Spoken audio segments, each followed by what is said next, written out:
তোমার কি মনে আছে পাতা? তোমার বিয়ের আগে বলেছিলাম না, বিয়ে করলে শীতকালেই করব। আমার কিন্তু খুব ভালো মনে আছে, আমি তোমাকে শীতকালেই বিয়ে করেছিলাম। হ্যাঁ, সেটা মনে থাকবে না কেন?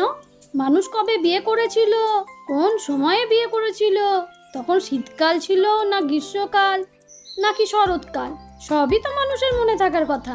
এ আবার বিশেষ কি? আচ্ছা, তোমার কি মনে হয় বলো তো, আমি কেন শীতকালে বিয়ে করেছিলাম? তা আমি কি জানি তুমি কি মনে করে বিয়ে করেছিলে শীতকালে? সেটা তো তুমিই ভালো জানো, তাই না? আমি তা তোমার মনের মধ্যে গিয়ে ঢুকে দেখিনি কি কারণে তুমি শীতকালে বিয়ে করতে গেছিলে। আমি আগেই ঠিক করে রেখেছিলাম, বিয়ে করলে শীতকালেই করব। তাতে খাবার বেশিক্ষণ ভালো থাকবে, গরমে বিয়ে করলে তো তাড়াতাড়ি নষ্ট হয়ে যাবে। এই কথা ভেবেই আমি শীতকালে বিয়েটা করেছিলাম। এত কষ্ট করে বাজার করব, তারপর সব খাবার যদি তাড়াতাড়ি নষ্ট হয়ে যায়, ব্যাপারটা কেমন হবে না? এসব কথা এখন রাখো। এইসব আদিকালের কথা শুনে আমার লাভটা কি? এখন তুমি বাজারে যাবে, মাছ সবজি শাক যা যা পাওয়া যায় সব নিয়ে আসবে। এরপরে তো রান্না বসাতে হবে, নাকি পেটে পাথর বেঁধে বসে থাকবো? কি বলছো পাতা? তুমি তো জানোই আমার পকেটের কি অবস্থা। এখন কি আমার পক্ষে বাজার করে আনা সম্ভব? তুমিই বলো। আরে আরে, এইসব ঢঙের কথা কেন বলছো? তোমার যখন সংসার চালানোর মতোই কোনো ক্ষমতা নেই, তাহলে বিয়ে করেছিলে কেন? আর আমারই বা কি কপাল দেখো, তোমাকে বিয়ের আগে আমি নিজে পছন্দ করেছিলাম, আর মা বাবার অমতে তোমাকে বিয়ে করেছিলাম। এখন বুঝতে পেরেছি আমি যে কি ভুল করেছি। আচ্ছা, সকাল সকাল এমন মাথা গরম করো কেন? তুমি একটু যাও না পাশের বাড়ি, বৌদির কাছ থেকে কিছু চাল আর সবজি ধার করে আনো। আর কত ধার দেনা করব? গ্রামের পশু পাখি ছাড়া বাকি সবাই আমাদের কাছ থেকে টাকা পায়। কথাটা অবশ্য তুমি ভুল কিছু বলনি। আরে দোষ তো তোমার না, তোমার নিয়তি। তোমাকে আর কোনো কাজ করতে হবে না, তুমি এভাবেই ঘরে বসে থাকো। আচ্ছা, তুমি কি বিয়ের আগের সব কথা ভুলে গেছো পাতা? কিসের কথা? কোন কথা ভুলে গেছি? কি বলতে চাও তুমি? তোমার পরিবার যখন আমাকে মেনে নেয়নি, তখন তো আমি তোমাকে বিয়ে করতে চাইনি তোমার পরিবারের অমতে। কিন্তু শেষ পর্যন্ত তুমি আমাকে বাধ্য করেছিলে, মনে পড়ে তোমার? হ্যাঁ হ্যাঁ, মনে পড়বে না কেন? তোমার কাছে যেদিন আমি শেষ বিদায় নিতে গিয়েছিলাম, সেদিনই তো তুমি আমাকে বলেছিলে তুমি কোনোভাবে আমাকে দূরে সরাতে চাও না। আমি যদি রাজি থাকি, তাহলে যেন তোমাকে বিয়ে করে ফেলি, যেদিকে দু চোখ যায় সেদিকে চলে যাব, আর আমরা সুখে শান্তিতে ঘর বাঁধবো। এটাই তো তুমি বলেছিলে। আমি তো সুখে শান্তিতেই ঘর বাঁধতে চেয়েছিলাম, তোমার মতো এরকম হাতে সংসারে এসে না খেয়ে মরতে এসেছিলাম নাকি?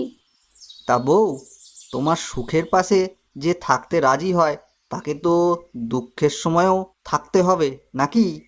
এই শোনো তুমি, এবার আমার একটু চোখের সামনে থেকে তুমি বিদায় হও তো। কি বলছো? বুঝতে পারছি না। বাংলা ভাষাতেই তো বললাম, দয়া করে আমার চোখের সামনে থেকে বিদায় হও তো।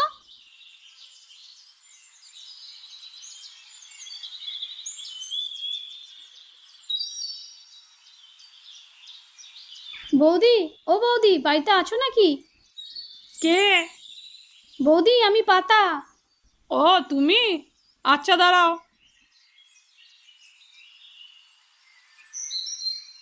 কি ব্যাপার পাতা? হঠাৎ করে কি মনে করে আমার বাড়িতে আসলে? বৌদি, কি আর বলবো, বিপদে পড়েই আমি তোমার কাছে এসেছি। ঘরে কোনো দানা নেই, যদি তুমি চাল আর দুটো আলু ধার দিতে তাহলে অনেক উপকার হতো। অন্তত ভাত আর আলু সেদ্ধ খেতে পারতাম। সময়ে অসময়ে ধার চাইলে কি সব সময় হবে? আমাদের ঘরেও তো বেশি চাল নেই। আমি তোমাকে আধা কেজি চাল দিতে পারবো, এর বেশি কিন্তু দিতে পারবো না। তাতেই চলবে, আমরা গরিব মানুষ, এত বেশি খাওয়ার অভ্যাস আমাদের নেই। শোনো, তোমার দাদাকে না জানিয়ে দিচ্ছি, জলদি কিন্তু আমার চাল ফেরত দিতে হবে। তুমি চিন্তা করো না বৌদি, যেভাবেই হোক আমি তোমার চাল সময় মতোই ফেরত দেবো। আচ্ছা, তুমি এখানে দাঁড়াও, আমি ঘর থেকে চাল আর আলু নিয়ে এক্ষুনি আসছি। আচ্ছা বৌদি।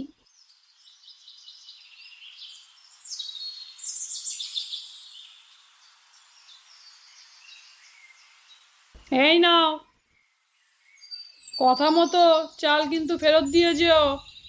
তুমি আমার অনেক উপকার করলে, ধন্যবাদ।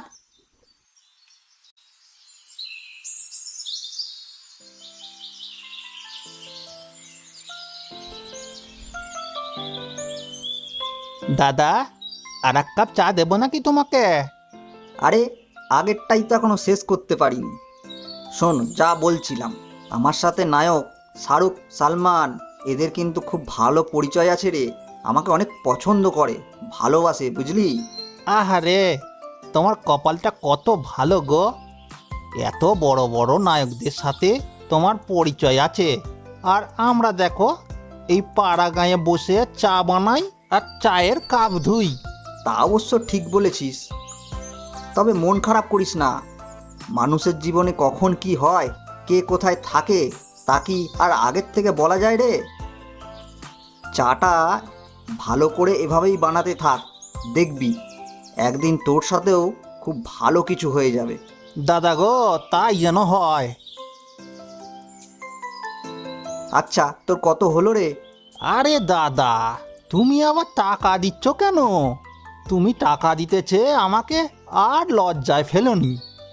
তুমি এত বড় মাপের মানুষ, এত বড় বড় নায়কদের সাথে তোমার ওঠা বসা, আর সেই আমি কি না তোমার কাছ থেকে টাকা নেব? এটা তুমি কিভাবে ভাবতে পারলে দাদা? আচ্ছা আচ্ছা, টাকা যখন নিতে চাস না তাহলে ঠিক আছে, কি আর বলি তোকে। ঠিক আছে, তাহলে আবার কাল দেখা হবে দাদা।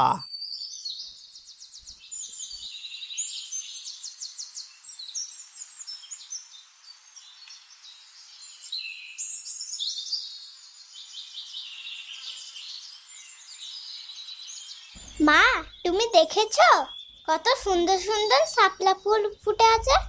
আমার তো ইচ্ছে করছে সব এখন তুলে নিয়ে বাড়ি চলে যাই। আচ্ছা, নিয়ে যাস, এখন এদিক থেকে তুলতে থাক।